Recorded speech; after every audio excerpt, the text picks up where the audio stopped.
bonjour ou bonsoir, tout dépend à quelle heure vous écoutez ce podcast de l'ODJ Média. Notre chroniqueur de l'ODJ, Dr Anouar Cherkaoui, partage son avis et ses réflexions dans un article qu'il a intitulé « Alerte, suspension au Maroc des antitussifs à base de folcodine ». Alors écoutons-le dans ce podcast. L'auteur démarre son article ainsi. Le 16 mars, le ministère de la Santé et de la Protection sociale, par le biais de sa direction du médicament et de la pharmacie, a diffusé une note d'information concernant la suspension de l'autorisation de mise sur le marché et retrait des lots de tous les médicaments contre la toux à base de folcodine en raison d'un risque d'allergie avec les curares qui sont des produits utilisés dans l'anesthésie. Par cette note d'information, le ministère de la Santé appelle les médecins prescripteurs, les pharmaciens d'officine et hospitaliers à ne plus prescrire et ne plus délivrer les médicaments à base de folcodine.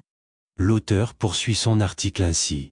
Pour en savoir plus sur cette question, l'ODJ a demandé l'avis d'un anesthésiste réanimateur, professeur Adib Hassan, professeur d'anesthésie-réanimation à la faculté de médecine et de pharmacie de Marrakech.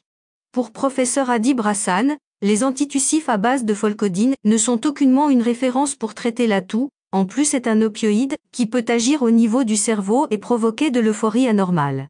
Son usage est purement symptomatique alors qu'il y a d'autres produits efficaces et pas nocifs tels que le Caliptol. Donc le retrait d'autorisation de mise sur le marché ne pose aucun souci de santé publique. L'auteur ajoute ainsi. Par ailleurs, précise professeur Hassan, concernant le risque d'allergie croisée avec les cures, 2 études ont montré un risque d'allergie aux curares quand on subit une anesthésie générale même plusieurs semaines après la prise de folcodine et multiplié 4,5 fois dans une étude européenne et 12,5 fois dans une étude australienne. Donc, la balance bénéfice-risque est en faveur de la suspension de cette molécule du marché national. L'auteur conclut ainsi.